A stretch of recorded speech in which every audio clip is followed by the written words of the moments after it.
What would you do if your fiancé handed you legal papers right after a bridesmaid sent him a video of you kissing a stranger at your own bachelorette party? Can one fun moment really destroy a whole relationship? Or was it just the final straw in a marriage already full of cracks? The bass thumped through the VIP lounge as I adjusted my bride-to-be sash for the 100th time that night. The champagne had gone straight to my head, and honestly, I was loving every second of it. After months of wedding planning stress and Rowan's constant budget concerns, I deserved this night out with my girls. "Come on, Eirlys," Leda shouted over the music, her voice slurred from the bottle service we'd been nursing for hours. "You're getting married in 3 weeks. Live a little."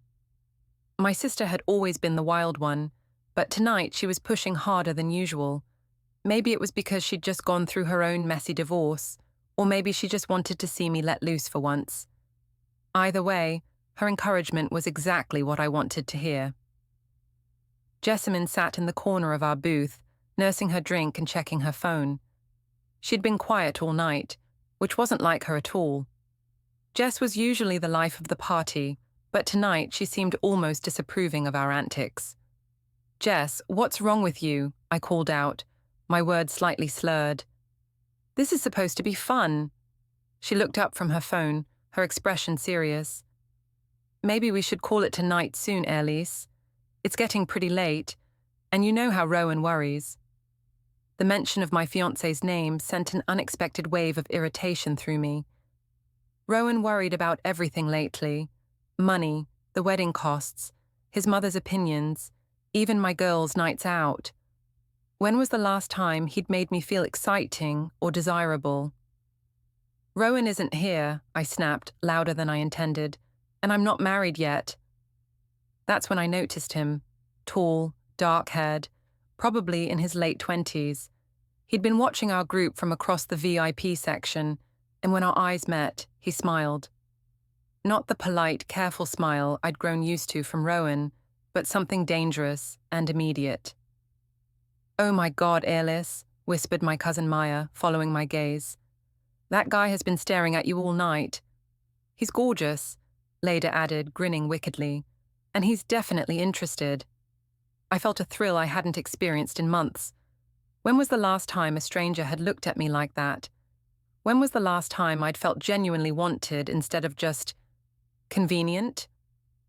"I dare you to go talk to him," Leda continued, her eyes sparkling with mischief. "Leda, no," Jess interjected firmly. "Eirlys, you're engaged. This is supposed to be a celebration of your upcoming marriage, not—" "Not what?" I cut her off, feeling defensive and reckless. "Not fun. Not exciting. God, Jess, you sound just like Rowan." The comparison stung because it was true. Lately, everyone seemed more concerned with what I should do than what I wanted to do. The wedding planning had become all about budgets and guest lists and his mother's opinions. Where was the romance? Where was the passion? The stranger must have sensed the shift in our conversation because he started walking over. Up close, he was even more attractive, confident in a way that made my pulse quicken. "Ladies," he said with a slight accent I couldn't quite place, "I'm Tomasz. Mind if I join you for a drink?" "We were just leaving," Jess said quickly, but Leda was already scooting over to make room. "We'd love the company," my sister said, shooting me a meaningful look. "This is Eirlys, the bride-to-be." "Congratulations," Tomasz said, his eyes never leaving mine. "Lucky man." The way he said it made it clear he didn't think Rowan was lucky at all. He thought Rowan was absent, leaving his beautiful fiancée alone in a VIP lounge with a group of encouraging friends and too much champagne. "Thank you," I replied, suddenly very aware of how the dim lighting made everything feel more intimate, more removed from real life. We talked for maybe 20 minutes. He was charming, funny, and most importantly, he was completely focused on me. Not on wedding budgets or his mother's seating chart preferences, or whether we could afford the upgraded catering package. Just me. "You seem tense," he observed at one point, his voice low enough that only I could hear over the music. "Wedding planning," I explained with a laugh that came out more bitter than I intended. It's not exactly the fairy tale everyone pretends it is. Maybe you need to remember how to have fun, he suggested, and there was something in his tone that made my stomach flip. That's when Leda, who had been watching our conversation with growing excitement, made her fatal suggestion. You know what would be hilarious, she announced to the group, her voice carrying that particular tone drunk people use when they think they're being clever. Remember that game we used to play in college? Kiss a stranger for good luck? Leda, absolutely not, Jess said immediately, but she was drowned out by Maya and the other bridesmaids, who thought it sounded like the perfect end to the night. It's just for fun, Leda continued, looking directly at me. One last kiss as a single woman, like a farewell to your single days. The alcohol made it sound reasonable, the attention made it feel exciting, and the way Tomasz was looking at me made it feel inevitable. It's just a game, I heard myself saying, the words coming out before I could really think them through. Just for fun, right? Just for fun, he agreed, and his smile was absolutely devastating. I should have noticed Jess pulling out her phone. I should have paid attention to the way she angled it toward us, her expression troubled but resigned. I should have remembered that in 2024, nothing stays private, especially not in a VIP lounge full of people with smartphones. But I didn't notice any of that. All I noticed was the way Tomasz's hand felt on my waist, the way the room seemed to fade away, and the electric thrill of doing something completely reckless. The kiss lasted maybe 10 seconds. It was soft, then deeper, then over almost before it began. But those 10 seconds changed everything. When we broke apart, the group erupted in cheers and laughter. Leda was practically bouncing in her seat, Maya was clapping, and even some of the other bridesmaids were whooping like we were still in college. Only Jess wasn't celebrating. She was staring at her phone screen with an expression I couldn't quite read. "Got it," she said quietly, and something in her tone made my stomach drop. "Got what?" I asked, but she was already standing up, gathering her purse. "I think I should head home," she announced. "Early morning tomorrow." "Jess, wait," I started, but she was already walking away, her phone clutched tightly in her hand. The party continued for another hour, but something had shifted. Tomasz bought us another round, exchanged numbers with a few of the girls for social media, and disappeared back into the crowd.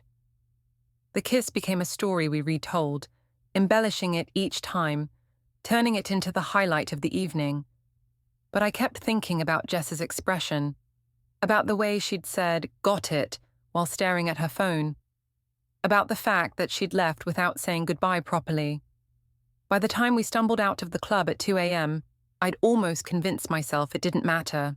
It was just a game, just a moment of fun, just a silly thing that happened at a bachelorette party, the kind of story we'd laugh about at the wedding. I woke up the next morning with a pounding headache and 17 unread text messages. The messages started innocent enough. Had so much fun last night, and best bachelorette party ever.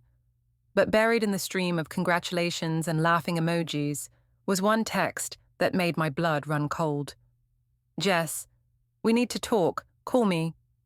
My hands were shaking as I scrolled through the rest of the messages. Most were from the bridesmaids, rehashing the night's events. But there were others. From cousins who hadn't been there. From college friends I hadn't spoken to in months. From people who definitely should not have known what happened in that VIP lounge. The shower was running upstairs. Rowan was getting ready for his Saturday morning run, same routine he'd followed for the 3 years we'd been living together. I had maybe 20 minutes before he came downstairs for breakfast. I called Jess immediately. "Finally," she answered on the first ring. "Eirlys, we have a problem." "What kind of problem?" I asked, though I already knew.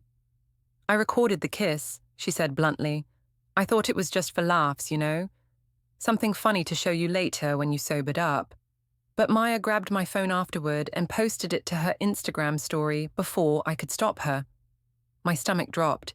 She what? She tagged everyone who was there, plus a bunch of other people. It was only up for like an hour before I made her delete it, but... Jess's voice trailed off. But what? But people screen recorded it, Eirlys.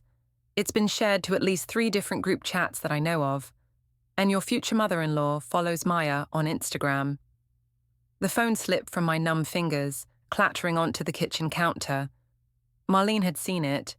Rowan's mother, who already thought I wasn't good enough for her precious son, had video evidence of me kissing a stranger 3 weeks before the wedding. I could hear Jess's voice coming from the phone, tinny and distant. Eirlys? Are you there? Eirlys? I picked up the phone with trembling hands. Is it obvious? In the video? It's pretty clear what's happening, Jess said gently. You can see his hands on your waist. And the kiss lasts several seconds. There's no way to misinterpret it. The sound of the shower stopped upstairs. Rowan would be down in 15 minutes, expecting his usual Saturday morning. Coffee, eggs, discussion of weekend plans. Instead, he was going to find out that his fiancé had been caught on video making out with a stranger. I have to go, I told Jess quickly. Rowan's about to come downstairs. Eirlys, wait. What are you going to tell him? I don't know, I admitted. Maybe he won't see it. Maybe no one will send it to him. Even as I said it, I knew how naive it sounded. In our social circle, gossip traveled faster than wildfire, and this was the kind of scandal that people would be talking about for months. Look, Jess said, her voice taking on a careful tone. I think you should tell him yourself, before someone else does. If you explain what really happened... What really happened, I interrupted, suddenly feeling defensive. What really happened is that I had some harmless fun at my bachelorette party. It was just a game, Jess. It didn't mean anything. I know that, and you know that. But in the video, it looks like... It looks like what? Like I'm some kind of cheater? Like I'm not allowed to have fun before I get married? The anger was rising in my voice, fueled by panic and the lingering effects of too much champagne. That's not what I'm saying, Jess replied carefully. I'm just saying that Rowan might not see it that way, and neither will his family. Footsteps on the stairs. Rowan was coming down, probably wearing his running gear, probably thinking about his usual Saturday route through the neighborhood, probably not expecting his world to implode over breakfast. I have to handle this my way, I told Jess quickly. And Jess, don't send that video to anyone else, please. I wasn't planning to, she said, sounding hurt. Eirlys, I'm trying to help you here. I hung up without responding and quickly deleted the evidence of our conversation from my phone. Then I opened Instagram and checked Maya's story. It was gone, but the damage was already done. The little seen-by count showed 43 views before she'd deleted it. 43 people had seen me kiss another man 3 weeks before my wedding. Morning, beautiful, Rowan said as he entered the kitchen, already dressed in his running shorts and favourite marathon t-shirt. He looked so normal, so unsuspecting, that I felt a stab of guilt. Morning, I managed, trying to keep my voice steady. How'd you sleep? Better than you, apparently, he said with a gentle smile, reaching out to touch the dark circles under my eyes. Rough night? This was my chance. I could tell him everything right now. The drinking, the game, the kiss, the video. I could control the narrative, explain it in a way that minimized the damage. Instead, I heard myself saying, just tired. You know how Leda gets when she's had too much to drink. It wasn't technically a lie.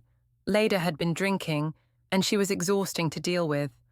I was just omitting some details. Well, you better get used to it, Rowan said with a laugh, kissing my forehead. She'll probably be even worse at the wedding. The mention of the wedding made my stomach clench. Actually, speaking of Leda, I said carefully, she might have gotten a little carried away last night, posted some embarrassing photos and videos of us dancing. You know how she is with social media. I was laying the groundwork, I told myself. If the video did surface, I could claim it was just Leda being dramatic, making something innocent look worse than it was. As long as you had fun, Rowan said, completely trusting.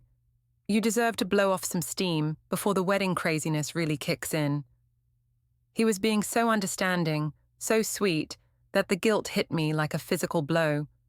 This was Rowan, the man who brought me coffee in bed every Sunday, who had spent months planning the perfect proposal, who worked overtime to help pay for the wedding of my dreams.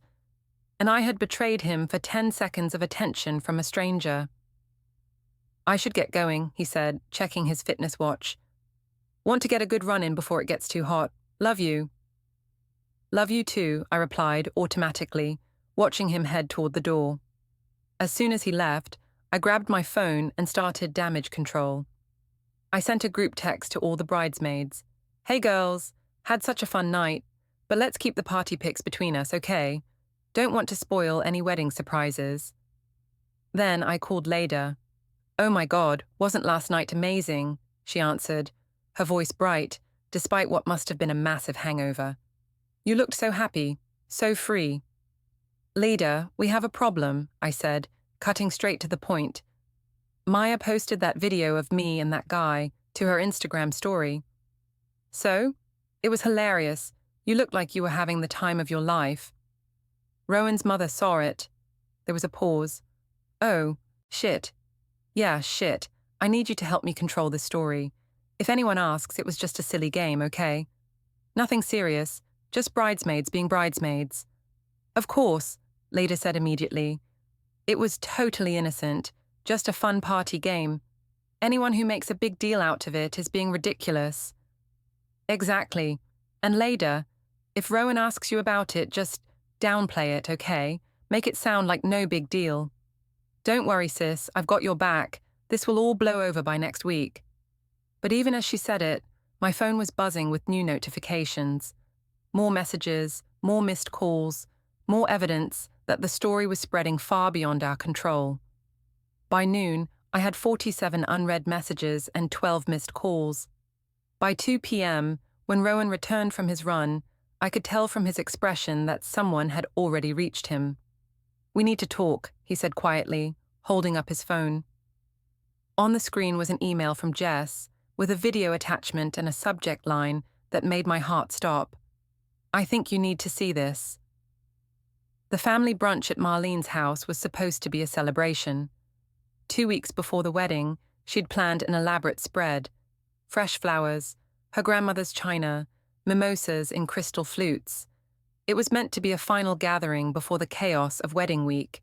Instead, it felt like a trial. I could see it in Marlene's eyes the moment Rowan and I walked through her front door. The polite smile that didn't reach her eyes, the way she hugged her son, just a little too tightly, the careful distance she maintained when greeting me. Eirlys, she said coolly, her voice carrying that particular tone that mothers-in-law perfect when they're deeply disappointed. How are you feeling? Fine, I replied, though my hands were shaking as I handed her the flowers we'd brought. Thank you for hosting. The living room was full of family. Rowan's Aunt Patricia, his cousin David and his wife, Marlene's sister Helen. All people who had probably seen the video by now. All people who were probably judging every move I made. My own family was there too. Dad sat in his usual corner chair, hiding behind the newspaper like he always did when family drama was brewing. Leda was on the couch, looking defiant and ready for battle. Where's Milo? I asked, noticing Rowan's 6-year-old son from his previous relationship wasn't in his usual spot playing video games. Upstairs, Rowan said quietly. He's been withdrawn lately, picking up on the tension. The guilt hit me fresh. Milo was such a sweet kid, and he'd been so excited about the wedding, about officially becoming a family. Now he was hiding upstairs because the adults couldn't handle their drama like civilized people. Well, Marlene announced with false brightness, shall we eat? The dining room felt like a minefield. I found myself sitting directly across from Marlene, with Rowan's Aunt Patricia to my left and Leda to my right. Every bite felt like it was being watched, every word analyzed. So, Eirlys, Patricia said after we'd made it through the salad course, I heard you had quite the bachelorette party. The room went quiet. Even Dad looked up from his plate. It was fun, I said carefully. Just the girls, you know. Nothing too crazy. Oh, I don't know about that, Patricia continued with a smile that was all teeth. From what I heard, it got pretty wild. Patricia, Rowan warned, but his aunt wasn't backing down. I mean, kissing strangers in nightclubs. That sounds pretty wild to me. The words hung in the air like a bomb that had just gone off. I could feel everyone's eyes on me, waiting for my response. It was just a silly game, I said, my voice sounding smaller than I intended. Just bridesmaids being bridesmaids. It didn't mean anything. A game? Marlene's voice was ice cold. You call kissing another man a game? Mom, Rowan said firmly, but she was just getting started. No, Rowan, I'm sorry, but I have to say this. I have been holding my tongue for 2 days, watching my son walk around like a ghost, watching my grandson ask why everyone seems sad, and I cannot sit here and pretend this is normal. She turned to face me directly, her eyes blazing with righteous fury. You are 3 weeks away from marrying my son, 3 weeks away from promising to love, honor, and cherish him. And instead of celebrating that commitment, you're out kissing strangers for fun. Marlene, please, I started, but she cut me off. I saw the video, Eirlys. We all saw the video. That wasn't some innocent peck on the cheek. That was a real kiss, with a real man, while you were wearing a sash that announced you were about to marry someone else. The room was completely silent now. Even Leda, who I'd been counting on for support, seemed stunned by Marlene's directness. It was a mistake, I said quietly. I had too much to drink, and I made a stupid mistake, but it doesn't change how I feel about Rowan. Doesn't it? Marlene's voice was getting louder. Because from where I'm sitting, it looks like you're not ready to be married at all. It looks like you're still acting like a single woman who can do whatever she wants without consequences. That's not fair, Leda finally spoke up, her voice defensive. Everyone makes mistakes. Everyone has moments they regret. That doesn't mean... This isn't about making mistakes, Marlene interrupted. This is about respect, about commitment, about the fact that my son deserves better than someone who thinks fidelity is optional. Fidelity? I stood up so quickly my chair scraped against the floor. It was one kiss, one stupid, meaningless kiss that lasted 10 seconds. 10 seconds that were recorded and shared with half the city, Patricia added helpfully. That's not my fault. The words came out louder than I intended, making everyone flinch. I didn't ask Maya to post it. I didn't ask for any of this. But you did ask for the kiss, Marlene said quietly, and her calm tone was somehow more devastating than her anger had been. You chose to put yourself in that position. You chose to disrespect my son and your relationship. I looked around the table desperately, searching for an ally. Dad was staring at his plate like it contained the secrets of the universe. Helen looked uncomfortable but not sympathetic. David and his wife were exchanging glances that clearly said they thought I was getting what I deserved. Only Leda seemed ready to fight for me. This is ridiculous, my sister said, standing up beside me. You're all acting like she committed murder. It was a party game. It was harmless fun. And frankly, maybe if Rowan paid more attention to his fiancé instead of obsessing over wedding budgets, she wouldn't need to look elsewhere for a little excitement. The words hit the room like a slap. Rowan's face went white, and Marlene looked like she might actually explode. How dare you, Marlene said, her voice shaking with rage. How dare you blame my son for your sister's behavior? Rowan has done nothing but love and support Eirlys. He's worked overtime to pay for this wedding. He's been patient with all her demands and changes, and this is how she repays him. Maybe that's the problem, Leda shot back. Maybe she needs a man who makes her feel desired instead of just managed. Leda, stop, I said quickly, realizing she was making everything worse. But it was too late. Rowan was standing now, his face a mask of hurt and anger. Is that how you really feel? He asked me quietly. That I manage you instead of love you? No, I said desperately. That's not... Leda doesn't speak for me. But she's your sister, he replied. She knows you better than anyone. So if she thinks I'm not giving you what you need... Rowan, please, can we talk about this privately? Why? His voice was getting louder. So you can tell me more lies? So you can convince me that kissing another man was actually my fault for not being exciting enough? The room erupted in voices, Marlene defending Rowan, Leda defending me, Patricia adding commentary, Helen trying to play peacemaker. In the chaos, no one noticed the small figure that appeared in the doorway. Why is everyone yelling? Milo stood there in his pajamas, his dark hair messy from sleep, his eyes wide with confusion and fear.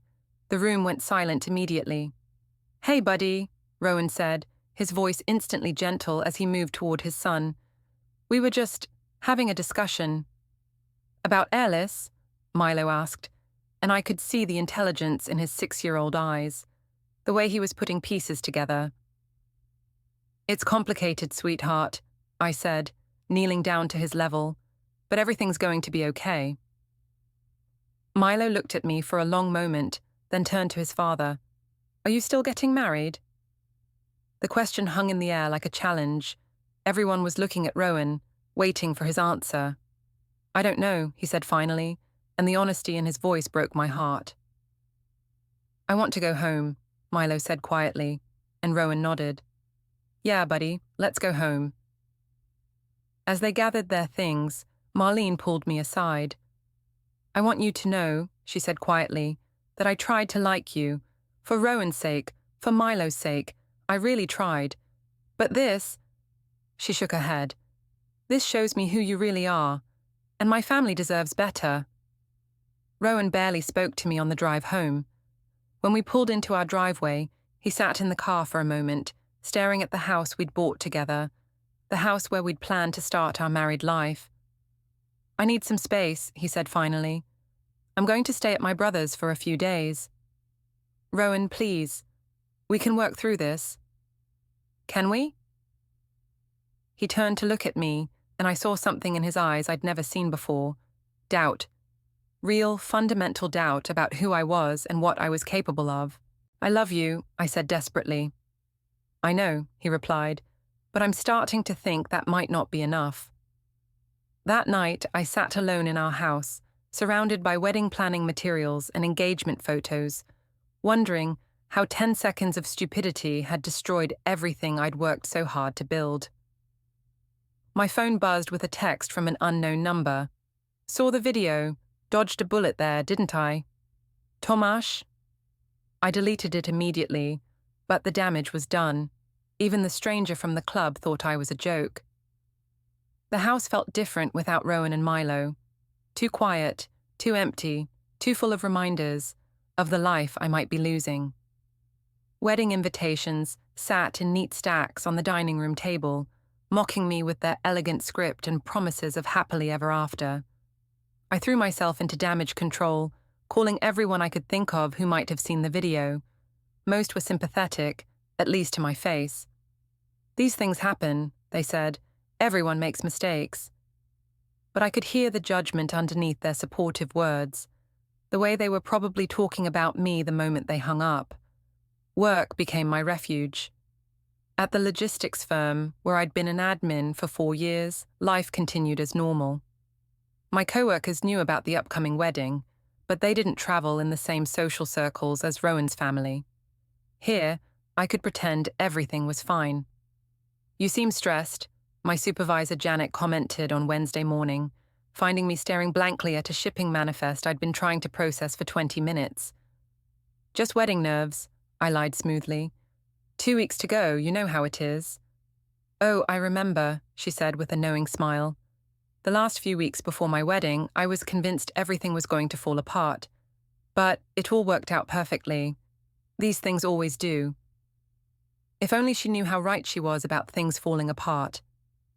My phone buzzed constantly with messages from the wedding vendors, the florist confirming the centerpiece design, the caterer asking about final headcount, the photographer wanting to discuss the timeline for the day. Each notification felt like a reminder of how much money we'd spent, how many people were expecting to celebrate our love story. A love story that was currently on life support. Rowan had been gone for 3 days, and our communication had been reduced to brief, polite text messages about practical matters. I'll pick up my dry cleaning Thursday. The mortgage payment went through. Milo left his soccer cleats in the mudroom. Nothing about the video, nothing about the wedding, nothing about us. I tried calling him twice, but both calls went straight to voicemail. I left rambling messages that I regretted immediately. Desperate explanations and apologies that probably made me sound even more guilty. He just needs time, Leda assured me when I called her crying Wednesday night. Men always overreact to these things. He'll come around. What if he doesn't? I asked through my tears. What if I've ruined everything? Then he never deserved you in the first place, she said firmly. Any man who would throw away a relationship over one innocent kiss isn't worth marrying anyway. But even as she said it, I could hear the doubt in her voice. The video had been making rounds in our extended family, and even Leda's friends were asking questions. The story was taking on a life of its own, growing more dramatic with each retelling.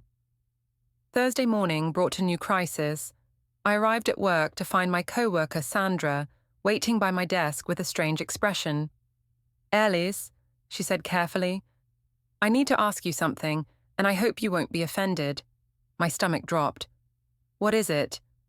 "My cousin Melissa was at that new club downtown last weekend, and she said she saw something unusual. A video of a bride-to-be kissing some guy who definitely wasn't her fiancé." The blood drained from my face. The story had spread beyond our social circle. Random strangers were talking about it, sharing it, judging me.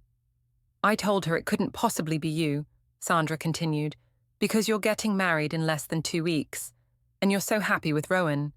But she was pretty insistent that it looked just like you." I felt trapped, cornered by the weight of everyone's expectations and my own lies. "It was just a stupid party game," I heard myself saying, the words coming out automatically now. "My bridesmaids dared me to do it. It didn't mean anything." Sandra's expression shifted, and I realized I'd just confirmed her worst suspicions. "Oh," she said quietly. "Oh, Eirlys." The disappointment in her voice was almost worse than Marlene's anger had been. Sandra had always looked up to me, had often asked for relationship advice, had seemed genuinely excited about my wedding. Now she was looking at me like I was a stranger. "It really didn't mean anything," I insisted, but she was already walking away. By lunch, I could feel the whispers following me through the office. People who had been planning to attend my wedding were now questioning whether there would even be a wedding to attend. I escaped to my car and called Rowan, desperate to hear his voice, to know that we still had a chance. This time he answered. "Hi," he said, his voice carefully neutral. "Hi," I replied, suddenly unsure what to say. "How are you?" "I'm fine. How are you?" "Terrible," I admitted. "Rowan, I miss you. I miss Milo. I miss us." There was a long pause. "Eirlys, I need to ask you something, and I need you to be completely honest with me." "Okay." "Have there been other times, other men, other moments like this?" The question hit me like a physical blow. "What? No, of course not." "Because I've been thinking about it, and I keep remembering little things. Times when you came home late from girls' nights. Times when you were secretive about your phone. Times when you seemed distant." "Rowan, no. There's never been anyone else. That kiss was the first and only time I've ever—" "But you did kiss him," he interrupted. "You did choose to do that." "Yes," I whispered, unable to deny it anymore. "And if there hadn't been a video, would you have told me?" The question hung between us like a chasm. We both knew the answer. "I don't know," I said finally, the honesty painful but necessary. "That's what I thought." "Rowan, please. We can work through this. We can go to counseling. We can—" "I need more time," he said firmly. "I need to figure out what I want." "What about the wedding? People are asking questions. Vendors need answers." "I know, I'm handling it." "What does that mean?"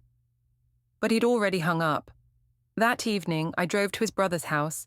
desperate to see him face to face. But when I knocked on the door, it was Milo who answered. "Eirlys," he said, his face lighting up in a way that made my heart break. "Hey, sweetheart," I said, kneeling down to hug him. "I missed you." "I missed you too. Are you and Daddy still getting married?" Before I could answer, Rowan appeared behind him, his expression guarded. "Milo, go finish your homework," he said gently. "But I want to talk to Eirlys." "Homework first, buddy." After Milo reluctantly disappeared upstairs, Rowan stepped onto the porch, closing the door behind him. "You can't just show up here," he said quietly. "I needed to see you, to talk to you properly." "There's nothing to talk about right now." "There's everything to talk about. Our wedding is in 10 days, Rowan. 10 days. "I know exactly how many days it is," he replied, and something in his tone made me look at him more carefully. There was something different about him, something harder, more resolved. This wasn't the confused, hurt man who had left after the family brunch. This was someone who had made decisions. "What aren't you telling me?" I asked. "I've been doing some thinking, some research, some preparation." "Preparation for what?" He looked at me for a long moment, and I saw something in his eyes that terrified me. Not anger, not hurt, but cold, calculating determination. "You'll find out soon enough," he said, and went back inside, leaving me standing alone on the porch. As I drove home, I noticed a car following me. When I pulled into my driveway, it parked across the street. A man in a suit got out, checked something on his clipboard, and walked toward my front door. "Eirlys Carraway?" he asked. "Yes?" "You've been served," he said, handing me a thick envelope. My hands were shaking as I opened it. Legal documents, official letterhead, words that swam before my eyes as the reality of the situation hit me. Rowan wasn't just thinking about cancelling the wedding. He was thinking about ending everything. The legal papers felt like they weighed 1,000 pounds in my hands. Petition for dissolution of domestic partnership, asset division, custody arrangements for Milo. The clinical language made our relationship sound like a business transaction that had gone wrong. But it was the final page that made my knees buckle. A request for return of the engagement ring, valued at $8,000, along with documentation of all wedding-related expenses that Rowan had paid for. He wanted everything back. I called Leda immediately, my voice shaking as I read the documents over the phone. "He can't do this," she said firmly. "You haven't even broken up officially. You're still engaged." "Are we?" I asked, staring at the legal papers spread across my kitchen table. "Because this looks pretty official to me." "It's just posturing," Leda insisted. "He's trying to scare you. Men do this when they feel powerless. They run to lawyers and try to make everything legal and official because they can't handle their emotions. What if it's not posturing? What if he's serious? Then we fight back. Meet me at Grounded tomorrow morning before work. We need to strategize." Grounded was our usual coffee shop, a trendy place downtown, where we'd spent countless hours gossiping and planning over overpriced lattes. It felt surreal to be meeting there to discuss the potential end of my relationship. Leda was already there when I arrived, looking determined and slightly manic. She'd printed out articles about engagement ring laws and divorce proceedings, as if cramming for a test could somehow save my marriage. "Okay," she said without preamble. "Here's what we know. You're not married yet, so he can't actually divorce you. The ring is legally yours unless there's some specific agreement otherwise. And as for the wedding expenses..." She shuffled through her papers. "That's more complicated, but he'd have to prove that you acted in bad faith." "Leda, I kissed another man 3 weeks before our wedding. That's pretty much the definition of bad faith." "It was a party game," she said, loud enough that the barista looked over with interest. "It was harmless fun that got blown out of proportion." "Keep your voice down," I hissed, suddenly aware that we were in public, discussing details that could easily become more gossip fodder. "Sorry," she said, lowering her voice. "But I'm serious, Eirlys. You can't let him intimidate you with legal threats. You have rights too." What rights? The right to kiss strangers and expect no consequences. The right to make mistakes without having your entire life destroyed. Leda's eyes were blazing with righteous indignation. Look, maybe the kiss was stupid, maybe you shouldn't have done it, but the punishment doesn't fit the crime here. I wanted to believe her. I wanted to think that Rowan was just being dramatic, that this was all a negotiating tactic designed to get me to grovel sufficiently before he graciously forgave me. But the legal papers had been too detailed, too thorough. This wasn't something he'd thrown together in anger. This was the result of careful planning and consultation with professionals. There's something else, I said quietly. The way he's been acting lately, it's not just hurt or angry, it's calculating, like he's been planning this. Planning what? I don't know, but when I went to see him yesterday, he said he'd been doing research and preparation. What kind of research do you do for a breakup? Leda frowned, clearly not liking where this was heading. Maybe he's just trying to understand his legal options. That's normal, right? Is it normal to have someone served with papers before you've even had a real conversation about whether the relationship is over? We sat in silence for a moment, both of us grappling with the implications. What are you going to do? Leda asked finally. I don't know. Try to talk to him, I guess. See if we can work this out without lawyers. And if he won't talk? I stared into my coffee, watching the foam dissolve into brown swirls.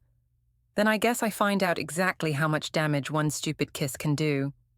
My phone buzzed with a text from an unknown number. Heard about the legal drama. Still think that kiss was worth it. T. Tomasz. The stranger from the club was somehow keeping track of my personal life, probably through mutual social media connections. The thought made my skin crawl. I showed the text to Leda, who immediately went into protective sister mode. Block him, she said firmly. Block him right now. And screenshot that first. It's harassment. It's just a text. It's a text from the guy who helped destroy your relationship, and now he's taunting you about it. That's harassment. She was right, but the damage was already done. The kiss that had lasted 10 seconds was still rippling outward, affecting every aspect of my life. When I got to work, Janet was waiting by my desk with an expression I'd never seen before, professional concern mixed with personal disappointment. Eirlys, we need to talk, she said. Conference room, please. My stomach dropped as I followed her down the hall. This couldn't be about work performance. I'd been doing my job adequately despite everything else falling apart. I'm going to be direct, Janet said once we were seated. There are rumors circulating about your personal life, and they're starting to affect the workplace. What kind of rumors? The kind that involve videos and infidelity and legal proceedings. Her voice was gentle but firm. Look, normally I wouldn't get involved in an employee's personal business, but when that business starts generating gossip that disrupts the office environment. I understand, I said quickly. It's just a temporary situation. Everything will be resolved soon. Will it? Because I heard you might not be taking your honeymoon after all, and there are questions about whether you'll even be getting married. The fact that my boss knew details about my personal crisis was mortifying. How many people were talking about this? How far had the story spread? I'm handling it, I said, trying to project confidence I didn't feel. I'm sure you are. But, Eirlys, I need to know that you're going to be able to focus on your job. We have some big projects coming up, and I need team members who are present and engaged. It was a warning, politely delivered but unmistakable. Get your personal life together, or risk your professional life too. Of course, I said. My personal issues won't affect my work performance. But even as I said it, I knew it was probably a lie. How could I focus on shipping manifests and logistics reports when my entire life was imploding? That afternoon, I tried calling Rowan again. This time, his brother answered. Hey, Eirlys, Mike said, his voice carefully neutral. Rowan's not available right now. When Rowan's brother said he needed space, the words landed like a slap. It's been hard on him too, I protested, but the line went dead. In my car, the engagement ring sparkled mockingly, rainbows dancing across the dashboard, reminders of a future now dissolving in legal ink. Jess called next. "I'm sorry about the papers," she said quietly. "Are you? You got what you wanted." I never wanted this, but if one kiss can end everything, maybe the relationship wasn't solid. Her honesty stung because it was true. In that VIP lounge, with Tomasz's hands on my waist and my sister cheering, I'd chosen 10 seconds of thrill over 3 years of commitment. That evening, I drove past his brother's house, lights warm, shadows moving inside, a family scene I no longer belonged to. A black sedan pulled up, another process server. Thicker papers this time, financial timelines, asset lists, evidence Rowan had been preparing for weeks. His note at the bottom: "The kiss wasn't the start of our problems. It was when I saw how deep they ran. This protects me and Milo." Ah. In the law office, the video played on a big screen. 12 seconds of deliberate passion, time-stamped, damning. Texts begging bridesmaids to stay quiet. Recovered deleted messages. Wedding expenses totaled $47,000. Gifts given under false pretenses. Rowan spoke once, calm and cutting. Every second was a choice. You chose to lie. You still don't see why that's wrong. I signed the settlement 3 days later. Ring returned, $32,000, repayable over 5 years. The wedding vanished, deposits lost, invitations burned. 6 months on, Rowan dates a kind teacher who loves Milo. Tomasz parties in Miami, untouched by consequences. 10 seconds cost me everything. Some mistakes echo forever, and some prices you pay for life.